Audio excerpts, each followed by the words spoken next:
말이 안 됩니다.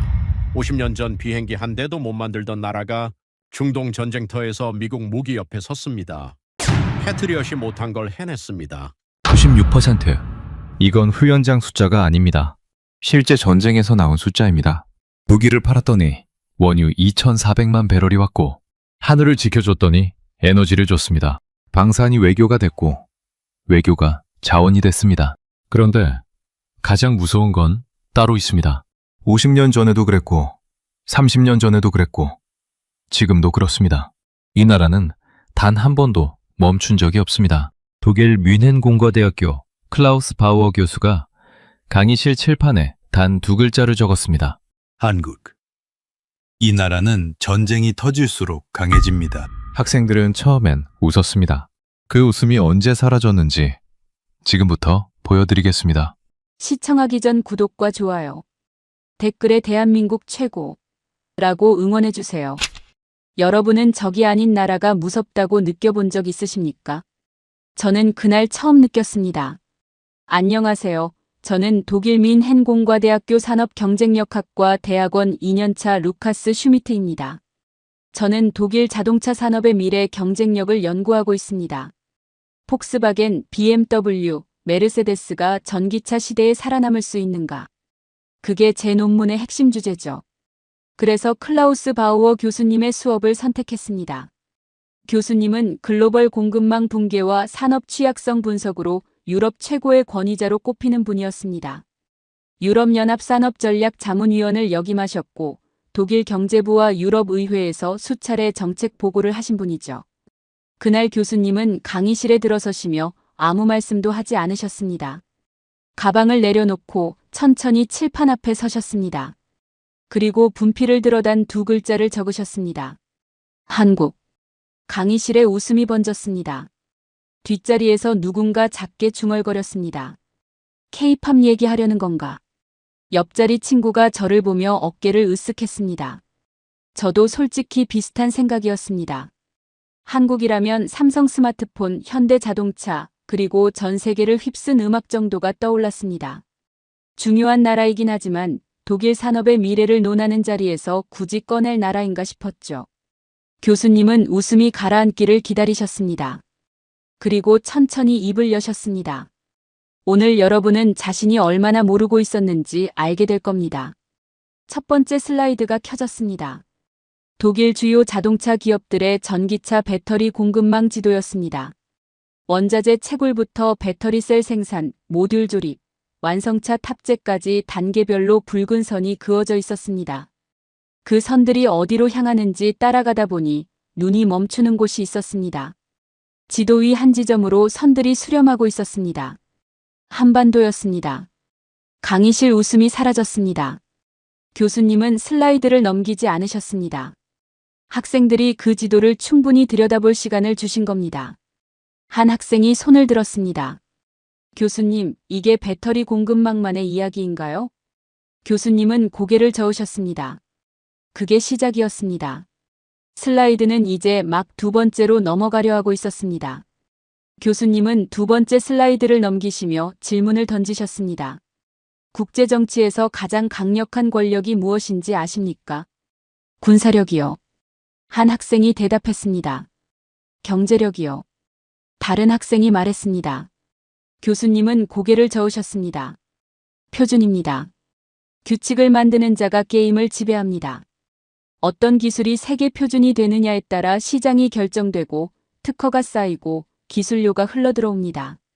그래서 강대국들은 표준 전쟁의 사활을 겁니다. 미국, 유럽, 일본이 수십 년간 이 게임의 심판이었습니다. 나머지 나라들은 그 규칙을 따르는 쪽이었죠. 그런데 한국은 그 규칙을 바꿨습니다. 교수님은 첫 번째 사례를 꺼내셨습니다. 1990년대 이동통신입니다. 당시 세계 이동통신 시장은 유럽의 GSM이 사실상 표준이었습니다. 미국 안에서도 CDMA는 소수파였죠. 한국은 그 상황에서 CDMA를 선택했습니다. 세계 최초 상용화를 목표로요. 한 학생이 손을 들었습니다. 교수님, 그건 무모한 도박 아닌가요? 실패하면 고립되는 거잖아요. 맞습니다. 무모했죠. 하지만 결과는 어떻게 됐습니까? CDMA는 3세대 이동통신의 핵심 기술이 됐습니다.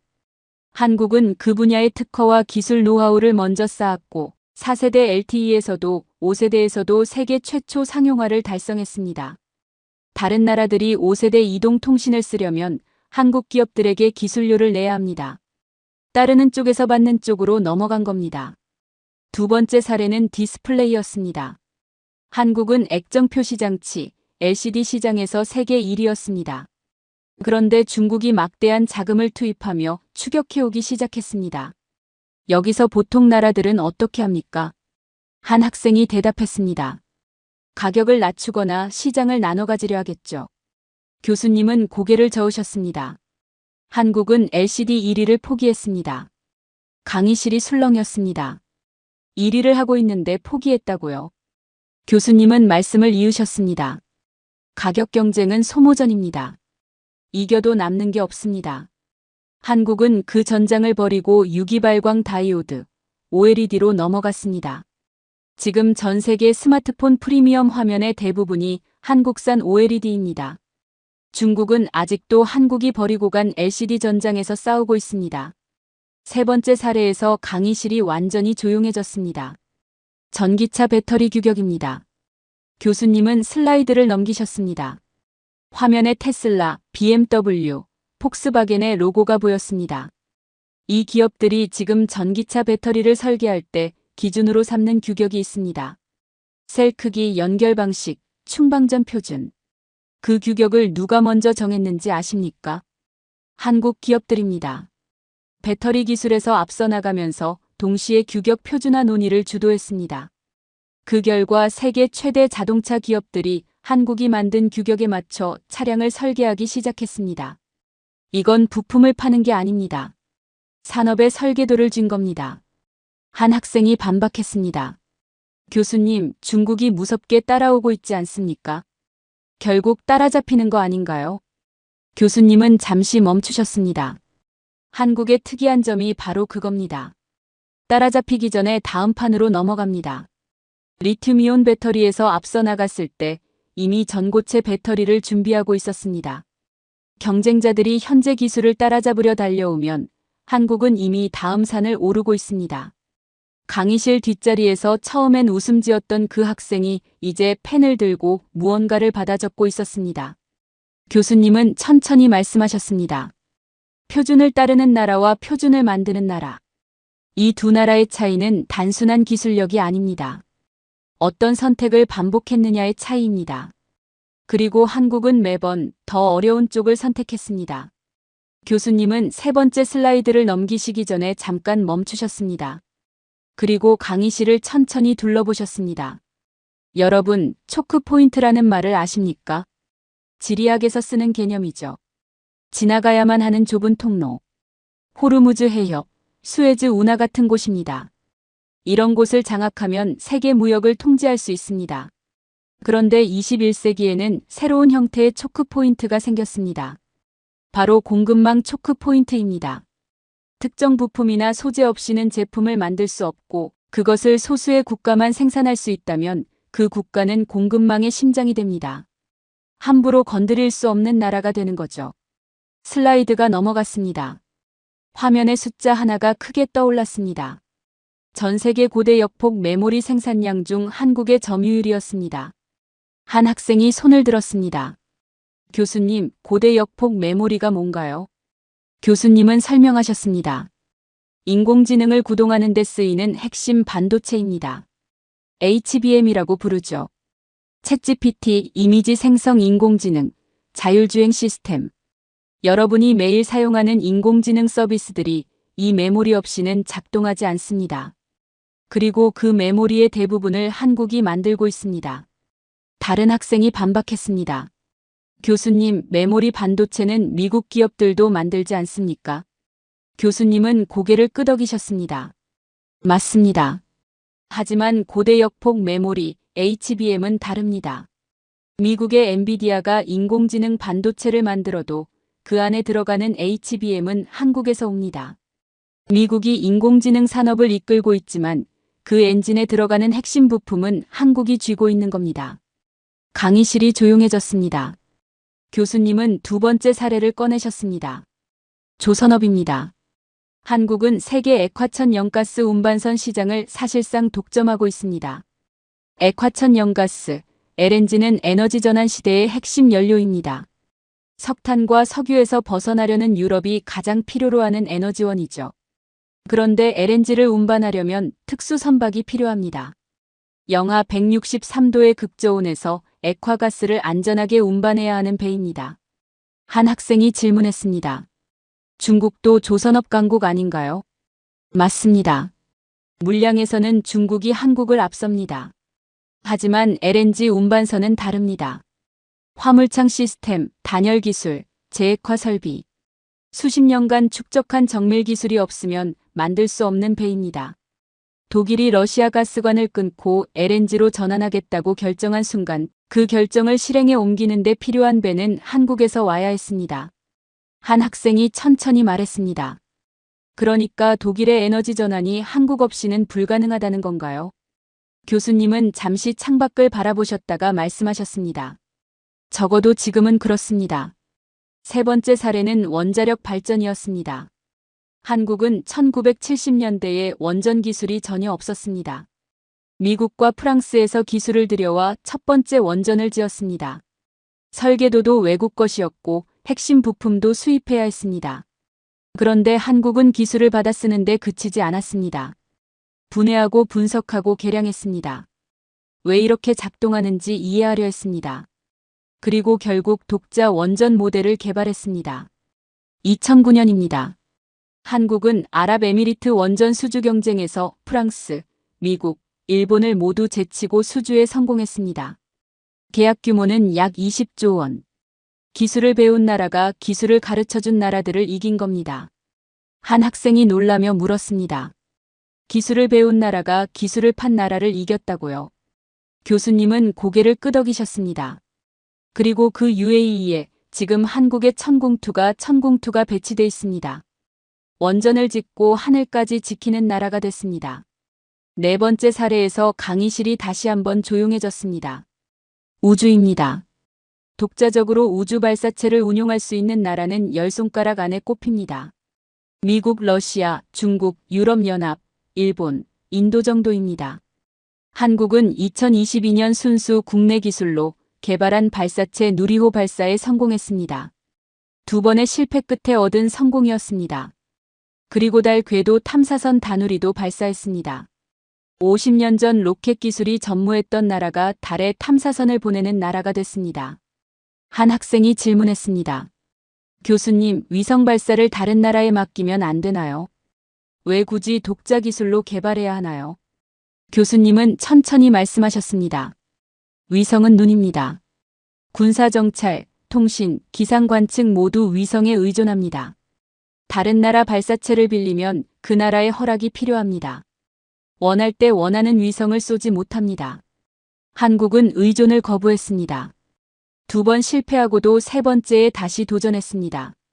그리고 성공했습니다. 저는 그 대목에서 노트 쓰는 것을 멈췄습니다. 반도체, 조선, 원전, 우주. 슬라이드가 넘어갈 때마다 한국이 장악한 영역이 하나씩 더해지고 있었습니다. 교수님은 화면을 끄시며 말씀하셨습니다. 이 분야들만 봐도 한국의 위치가 보입니다. 한국은 단순한 제조국가가 아닙니다. 현대산업의 심장부 여러 곳을 동시에 쥐고 있습니다. 강대국들이 이제 한국을 함부로 다루기 어려운 이유가 여기 있습니다. 한국을 압박하면 자신들의 공급망이 먼저 흔들립니다. 그때 조용하던 강의실에서 한 학생이 조심스럽게 입을 열었습니다. 교수님, 그럼 독일도 이미 포위된 건 아닌가요? 교수님은 천천히 고개를 끄덕이셨습니다. 그리고 한마디를 덧붙이셨습니다. 포위된 줄 몰랐다는 게 더 정확한 표현이겠죠. 교수님은 잠시 강의 흐름을 멈추셨습니다. 그리고 노트북을 열어 무언가를 검색하셨습니다. 화면에 날짜 하나가 떠올랐습니다. 2026년 2월 28일. 불과 몇 주 전 일이었습니다. 저는 그날 밤을 기억합니다. 기숙사방에서 늦게까지 논문을 쓰다가 휴대폰 알림이 울렸습니다. 이란이 UAE를 공격했다는 속보였습니다. 저는 잠깐 뉴스를 확인하고 다시 논문으로 돌아갔습니다. 중동 어딘가에서 또 전쟁이 났구나. 그 정도였습니다. 그 날짜가 오늘 이 강의와 연결될 거라고는 꿈에도 생각하지 못했습니다. 교수님은 천천히 말씀하셨습니다. 이론은 여기까지 하겠습니다. 지금부터는 현실입니다. 그날 밤 이란은 아랍에미리트를 향해 공격을 감행했습니다. 탄도미사일 174발이 중동의 밤하늘을 가로질렀습니다. 자폭 드론 689대가 그 뒤를 따랐습니다. 순항미사일 8발까지 포함된 복합 공격이었습니다. 이란이 보유한 거의 모든 공격 수단을 한꺼번에 퍼부은 겁니다. 목표는 아랍에미리트 내 미군 기지와 주요 시설이었습니다. 한 학생이 나직하게 말했습니다. 저 그날 뉴스 봤는데 대부분 막았다고 했잖아요. 교수님은 고개를 끄덕이셨습니다. 맞습니다. 막았습니다. 문제는 누가 막았느냐입니다. 화면에 UAE의 방공체계 구성도가 떴습니다. 교수님은 하나씩 짚어가셨습니다. 가장 높은 고도에서는 미국의 사드, 영어로 THAAD라고 부르는 고고도 미사일 방어 체계가 작동했습니다. 사드는 탄도미사일이 대기권 밖에서 낙하하는 단계를 요격하는 체계입니다. 중간 고도에서는 미국의 패트리엇 팩3가 담당했습니다. 냉전 시대부터 이어진 미국 방공망의 핵심 무기죠. 그리고 적어도 도심 방어를 담당한 무기가 있었습니다. 교수님은 말씀을 잠시 멈추셨습니다. 한국의 천궁투였습니다. 저는 그 순간 뭔가 이상하다고 느꼈습니다.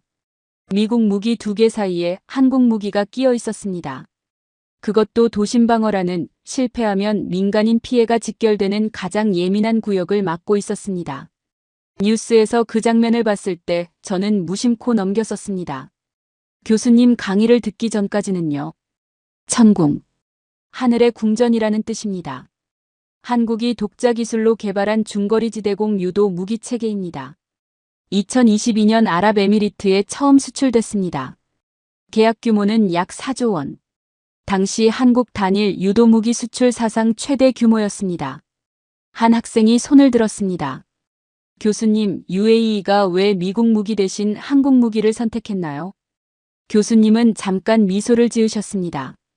가격입니다.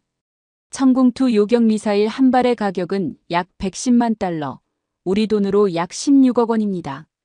패트리엇 팩3 미사일 한 발은 약 400만 달러에 달합니다. 성능은 비슷한데 가격은 3분의 1 수준이죠. 납품 기간도 패트리엇보다 짧습니다. 다른 학생이 반박했습니다. 교수님, 하지만 실전에서 검증이 안 된 무기 아닌가요? 쏴도 못 막으면 의미 없잖아요. 교수님은 고개를 끄덕이셨습니다. 맞습니다. 2월 28일 이전까지는 그 물음표가 남아 있었습니다. 저는 조용히 그날 밤을 다시 떠올렸습니다. 기숙사에서 알림을 보고 무심코 넘겼던 그 순간. 그때 UAE 하늘 어딘가에서 한국의 무기가 처음으로 실전에 투입되고 있었습니다. 저는 논문을 쓰고 있었고요. 교수님은 말씀을 이으셨습니다. 그날 밤 그 물음표가 사라졌습니다. 탄도미사일 174발이 날아오는 극한의 전장에서 복합 공격이 동시다발로 쏟아지는 혼돈 속에서 천궁2는 처음으로 실전에 투입됐습니다. 2개 포대, 요격 미사일 60여 발. 교수님은 다음 슬라이드를 넘기셨습니다. 화면에 숫자 하나가 나타났습니다. 강의실이 완전히 멈췄습니다. 그 숫자가 무엇을 의미하는지는 다음 장에서 말씀드리겠습니다. 96. 교수님은 그 숫자를 화면에 띄워두신 채 아무 말씀도 하지 않으셨습니다. 강의실도 조용했습니다. 숫자가 무엇을 의미하는지 이미 느끼고 있었기 때문입니다. 천궁2의 실전 요격 명중률이었습니다. %입니다.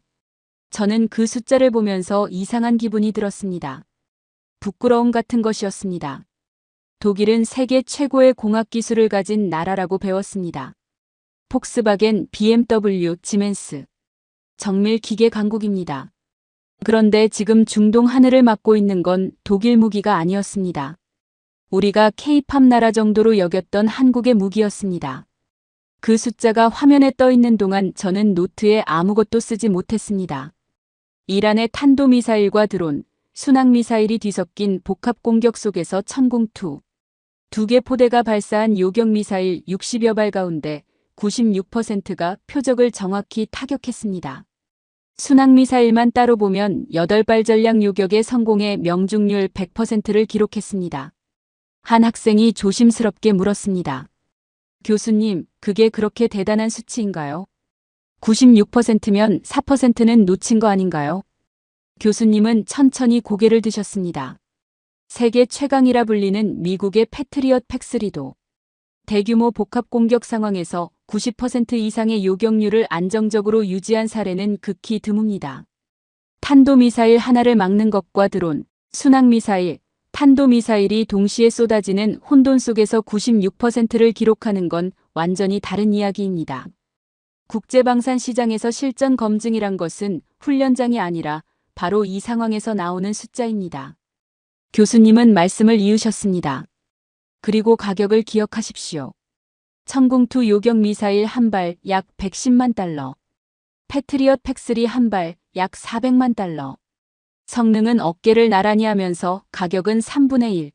국제방산 시장에서는 이것을 게임 체인저라고 부릅니다. 저는 슬쩍 옆자리 친구를 봤습니다. 친구도 저를 봤습니다. 수업 시작 때 한국 얘기에 어깨를 으쓱했던 그 친구였습니다. 서로 아무 말도 하지 않았습니다. 할 말이 없었습니다. 그런데 교수님은 거기서 멈추지 않으셨습니다. 슬라이드를 한 장 더 넘기셨습니다. UAE가 실전 투입 닷새 만에 한국 정부에 긴급 연락을 취했습니다. 내용은 3가지였습니다. 첫째, 천궁2 요격 미사일 추가 긴급 공급 요청. 둘째, 레이더 기술진 긴급 파견 요청. 교전이 이어지는 과정에서 포대 레이더 구동부에 오류가 발생했고 UAE는 한국 기술진 6명을 즉시 현장으로 보내달라고 했습니다. 셋째, 비호복합 긴급 지원 요청이었습니다. 한 학생이 손을 들었습니다.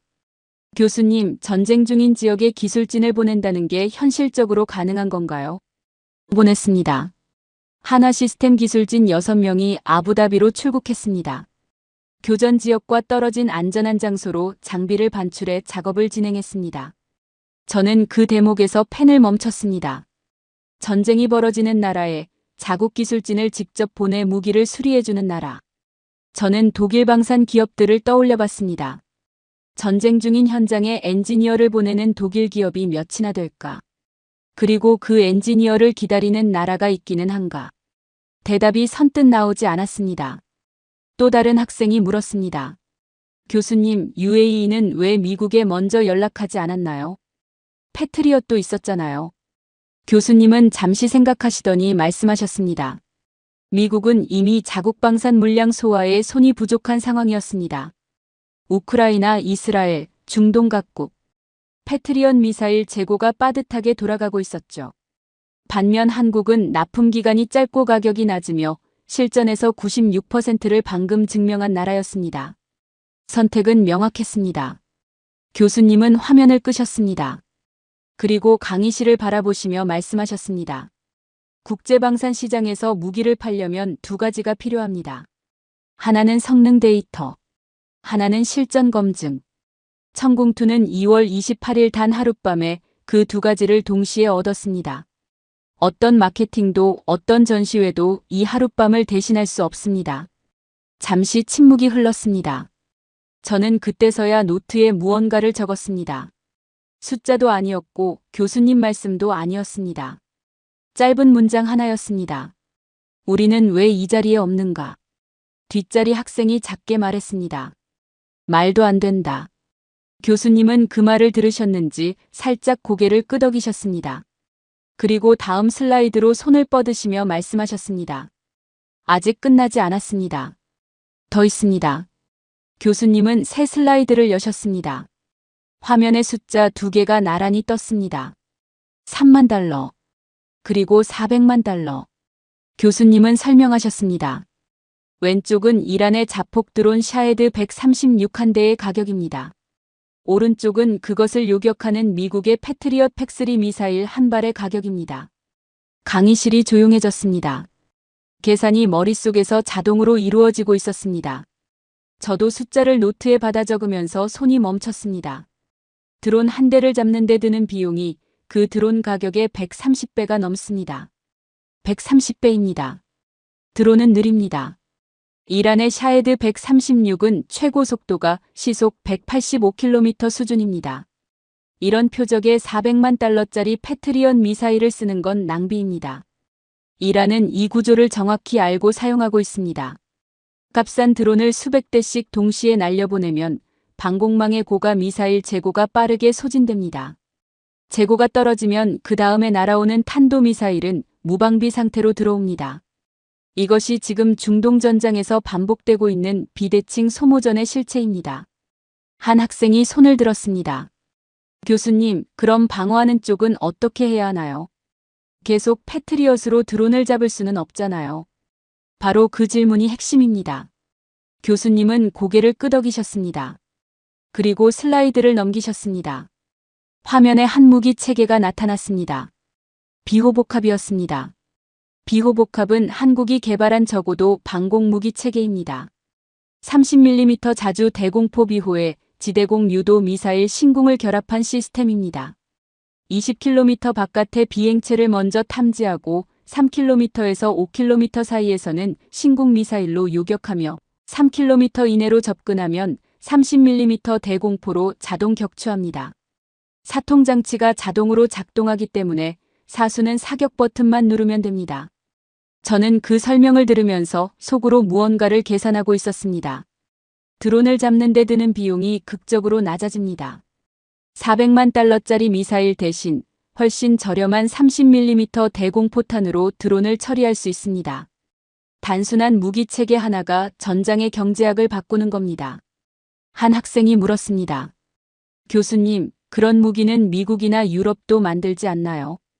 굳이 한국 걸 써야 하는 이유가 있나요? 교수님은 빙긋 웃으셨습니다. 3가지입니다. 첫째, 가격입니다. 한국 방산 무기는 서방 동급 제품 대비 절반에서 3분의 1 수준입니다. 둘째, 납품 속도입니다. 미국 무기는 수출 승인 절차가 복잡하고 납기가 깁니다. 한국은 상대적으로 빠릅니다. 셋째, 실전입니다. 지금 이 순간 중동 하늘에서 한국 무기가 실제로 맞고 있습니다. 저는 그 3가지를 노트에 받아 적으면서 불편한 감정을 느꼈습니다. 저는 독일 자동차 산업의 경쟁력을 연구하고 있습니다. 폭스바겐이 전기차로 전환하는 과정에서 어떻게 살아남을지를 분석하는 게 제 논문 주제입니다. 그런데 지금 이 강의실에서 깨달은 건 독일 자동차 산업이 살아남을지를 걱정하는 동안 한국은 전쟁터에서 무기를 팔고 있다는 사실이었습니다. 독일도 방산 강국입니다. 라인메탈, K&DS, 헨솔트.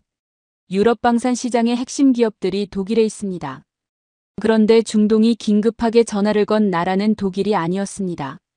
저는 그 이유를 생각해봤습니다. 가격인가? 납기인가? 아니면 다른 무언가인가? 교수님은 화면을 바꾸셨습니다. 슬라이드에는 한국의 연간 방산 수출 규모 그래프가 떠올랐습니다. 22조 원을 넘어선 수치였습니다. 10년 전과 비교하면 4배 이상 성장한 숫자였습니다. 교수님은 말씀하셨습니다. 폴란드는 한국 무기를 대량으로 구매했습니다. K2 전차, K9 자주포, FA50 경전투기. 유럽 한가운데서 러시아의 위협을 막기 위해 선택한 무기가 한국산입니다. 사우디아라비아는 천궁2 10개 포대를 4조 2천억 원에 계약했습니다. 이라크도 3조 7천억 원 규모의 계약을 체결했습니다. 저는 폴란드라는 단어에서 멈췄습니다. 유럽입니다. 독일의 이웃나라가 자국 방어를 위해 한국 무기를 선택했습니다. 독일 무기가 아니라요. 그 사실이 이상하게 가슴에 걸렸습니다. 한 학생이 천천히 말했습니다. 교수님, 그럼 전쟁이 터질수록 한국이 유리해진다는 건가요? 교수님은 잠시 말씀을 고르시더니 답하셨습니다. 전쟁을 원한다는 뜻이 아닙니다. 하지만 불안한 세계에서 안보를 팔 수 있는 나라가 갖는 영향력은 분명합니다. 한국은 지금 그 자리에 서 있습니다. 한번 시작된 방산 관계는 수십 년간 이어집니다. 부품, 정비, 업그레이드. 무기를 판 나라와 산 나라는 그렇게 묶입니다. 교수님은 말을 끊으셨습니다. 그리고 강의실 전체를 바라보시며 말씀하셨습니다. 50년 전 한국은 전투기를 조립도 못하던 나라였습니다. 지금은 전쟁이 터지면 가장 먼저 전화가 옵니다. 저는 노트를 덮었습니다. 그리고 조용히 생각했습니다. 전쟁이 터지면 가장 먼저 전화가 오는 나라. 독일이 그 나라인 적이 있었나? 앞으로 그 나라가 될 수 있나? 대답이 나오지 않았습니다. 그게 더 불편했습니다. 교수님은 잠시 물을 한 모금 드셨습니다. 그리고 강의실을 천천히 둘러보셨습니다.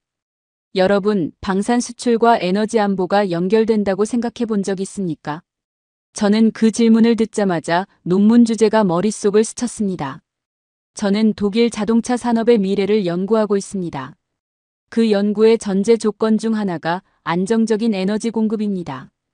독일은 러시아 가스관을 끊은 이후 에너지 위기를 겪었습니다. 지금도 에너지 확보는 독일 산업의 가장 예민한 문제 중 하나입니다. 그런데 교수님은 지금 방산과 에너지를 연결하고 계셨습니다. 어떻게 연결된다는 건지 선뜻 이해가 가지 않았습니다. 교수님은 슬라이드를 넘기셨습니다. 화면에 숫자 하나가 떴습니다. 2,400만 배럴. 교수님은 말씀하셨습니다. 천공투의 실전 성과가 확인된 직후 한국은 아랍에미리트로부터 원유 2,400만 배럴을 최우선으로 공급받겠다는 약속을 받아냈습니다. UAE가 한국을 원유 공급 1순위 국가로 지정한 겁니다. 강의실이 술렁였습니다.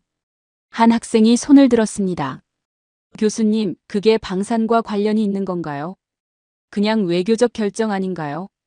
교수님은 고개를 저으셨습니다. 일본 요미우리 신문이 이 사실을 보도하면서 분석한 내용이 있습니다. 한국의 미사일 방어 시스템 공급이 이번 원유 우대의 결정적 요인이 됐다는 겁니다. 저는 그 대목에서 가슴이 서늘해졌습니다. 일본입니다. 아시아에서 한국의 가장 강력한 경쟁국이라 불리는 나라의 언론이 한국의 방산 성과를 결정적 요인으로 지목했습니다. 부러움이 아니면 나올 수 없는 분석이었습니다. 저는 독일에서 한국을 연구하고 있고 일본은 아시아에서 한국을 지켜보고 있습니다. 그 시선의 온도가 달라지고 있다는 걸 느꼈습니다. 교수님은 배경을 설명하셨습니다. 2026년 2월 미국과 이스라엘의 이란 공습이 시작되면서 호르무즈 해협이 봉쇄 위기에 몰렸습니다. 호르무즈 해협은 전 세계 석유 물동량의 약 20%가 지나가는 곳입니다. 이 해협이 막히면 한국을 포함한 원유 수입 의존국들은 즉각적인 에너지 위기에 직면합니다. 한국은 석유 소비량의 대부분을 중동에서 들여오고 있습니다. 에너지 위기는 곧 산업 위기입니다.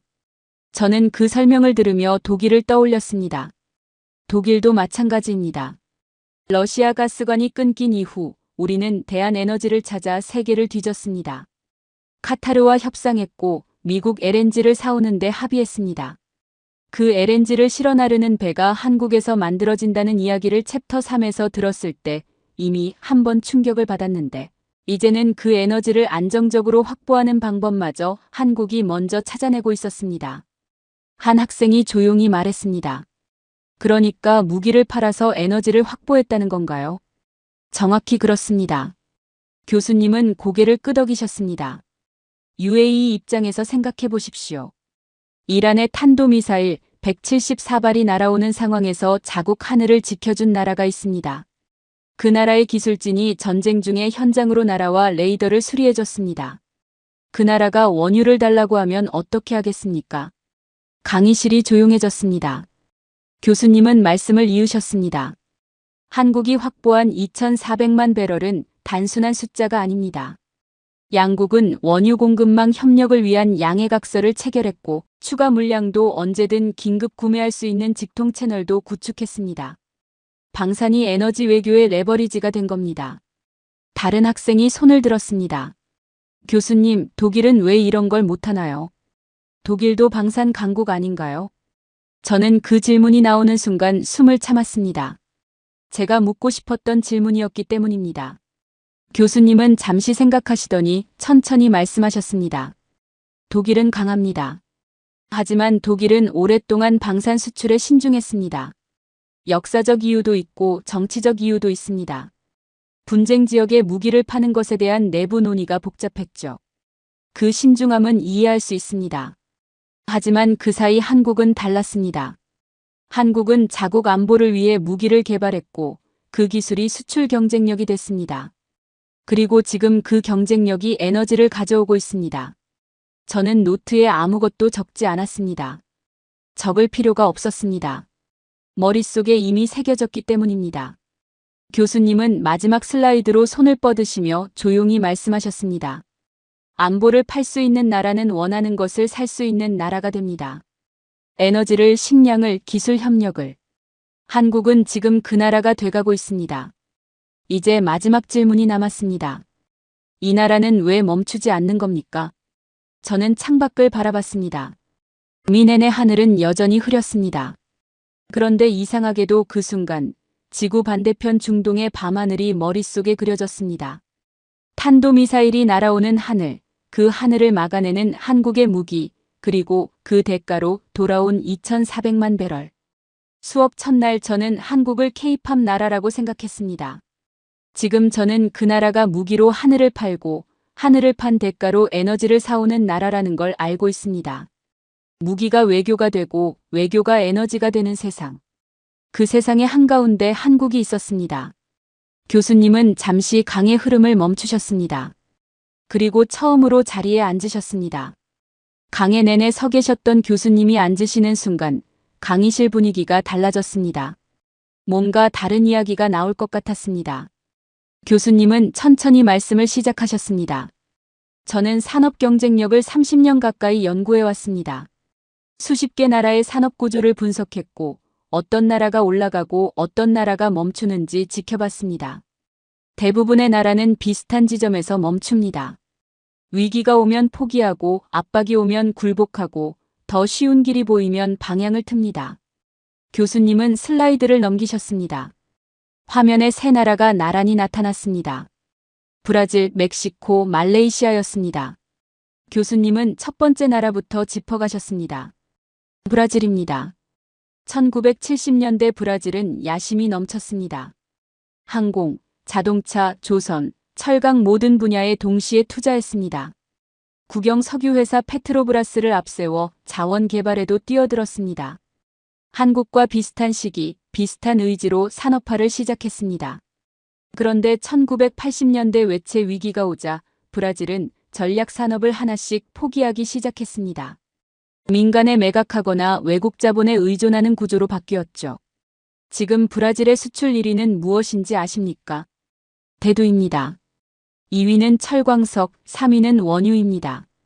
공업 제품이 아닙니다. 땅에서 나오는 원자재입니다. 한국은 같은 시기에 반도체와 자동차와 조선을 키웠습니다. 브라질은 위기 앞에서 포기했고 한국은 위기 앞에서 전략 산업을 지켰습니다.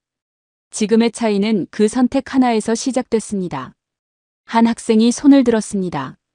교수님, 한국도 1997년 외환 위기를 겪지 않았나요? 맞습니다. 교수님은 고개를 끄덕이셨습니다. 한국도 무너질 뻔했습니다.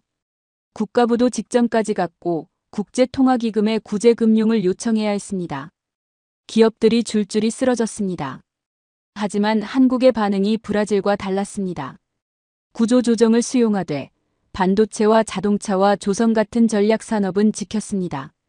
어떤 기업을 살리고 어떤 기업을 정리할지를 한국이 직접 결정했습니다. 그리고 국제통화기금 구제금융을 예정보다 3년 일찍 상환했습니다. 2001년의 일입니다. 위기를 구조조정의 기회로 삼은 겁니다. 브라질은 위기 후에 원자재 수출국으로 돌아갔습니다. 한국은 위기 후에 오히려 산업이 고도화됐습니다. 교수님은 두 번째 나라로 넘어가셨습니다. 멕시코입니다. 멕시코는 1994년 미국, 캐나다와 북미 자유무역 협정을 체결했습니다. 미국 시장에 직접 접근할 수 있게 됐고 제조업이 급성장했습니다. 수출도 늘었습니다. 그런데 어떤 수출인지가 문제였습니다. 멕시코는 미국 기업들의 조립 공장이 됐습니다. 미국에서 부품을 수입해 멕시코에서 조립하고 다시 미국으로 수출하는 구조입니다. 부가가치의 대부분은 미국 기업이 가져갑니다. 멕시코에 남는 건 조립 임금뿐입니다. 수출액이 늘어도 국민 소득이 크게 오르지 않는 이유가 여기 있습니다. 한국은 달랐습니다. 조립에서 시작했지만 거기서 멈추지 않았습니다. 부품을 국산화하고 기술을 개발하고 결국 현대자동차라는 독자 브랜드를 세계 시장에 내놓았습니다. 멕시코와 한국은 비슷한 시기에 자동차 산업을 시작했습니다. 그런데 지금 현대차는 세계 3위 자동차 그룹입니다. 멕시코에는 독자 브랜드가 없습니다. 저는 그 대비를 들으며 독일을 생각했습니다. 독일은 어땠나? 독일은 조립에서 멈추지 않았습니다. 기술을 개발하고 브랜드를 만들었습니다. 한국과 비슷한 방향이었습니다. 그런데 지금 이 강의실에서 저는 독일이 아니라 한국의 이야기를 듣고 있습니다. 교수님은 세 번째 나라로 넘어가셨습니다. 말레이시아입니다. 말레이시아는 1980년대에 독자 자동차 브랜드 프로톤을 출범시켰습니다. 한국처럼 독자 브랜드를 키우겠다는 의지였습니다. 초기에는 내수 시장에서 선전했습니다. 하지만 세계 시장에서는 경쟁력을 갖추지 못했습니다. 그리고 결정적인 순간에 방향을 틀었습니다. 프로톤에 대한 투자를 줄였고 결국 중국 지리자동차에 지분을 넘겼습니다. 독자 브랜드 육성을 포기한 겁니다. 한국은 현대자동차에 대한 투자를 멈추지 않았습니다. 1990년대의 품질 문제로 미국 시장에서 조롱받았을 때도 2000년대 초반 경쟁이 치열해졌을 때도 계속 밀어붙였습니다.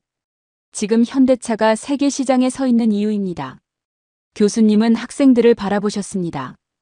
브라질, 멕시코, 말레이시아. 이 세 나라의 공통점이 뭔지 아십니까? 한 학생이 대답했습니다. 중간에 멈췄습니다. 정확합니다.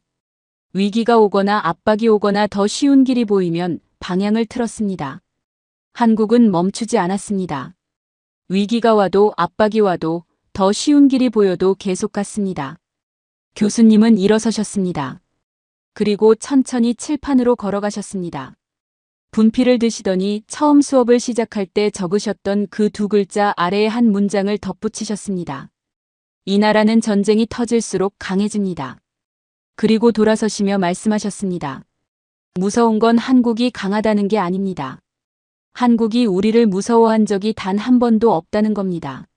50년 전 폐허에서 출발해 IMF 앞에서도 멈추지 않았고 일본의 압박에도 굴복하지 않았고 2번 실패한 로켓을 세 번째에 쏘아 올렸습니다. 그리고 지금 중동 하늘을 지키고 있습니다. 아직 끝나지 않았습니다. 교수님은 가방을 드셨습니다. 강의가 끝났습니다. 그런데 아무도 일어나지 않았습니다. 학생들은 자리에 앉은 채 칠판을 바라보고 있었습니다. 처음 수업 시작 때 피식 웃었던 그 학생도 어깨를 으쓱했던 제 옆자리. 친구도 조용히 노트를 들여다보고 있었습니다. 저는 그날 강의실을 나서며 한 가지만 생각했습니다. 적이 아닌 나라가 무섭다고 느껴본 적 있냐고 수업 첫날 스스로에게 물었었습니다. 이제 그 답을 알 것 같습니다. 무서운 건 적이 아닙니다. 멈추지 않는 나라입니다. 대한민국 이야기였습니다. 끝까지 시청해 주셔서 감사합니다.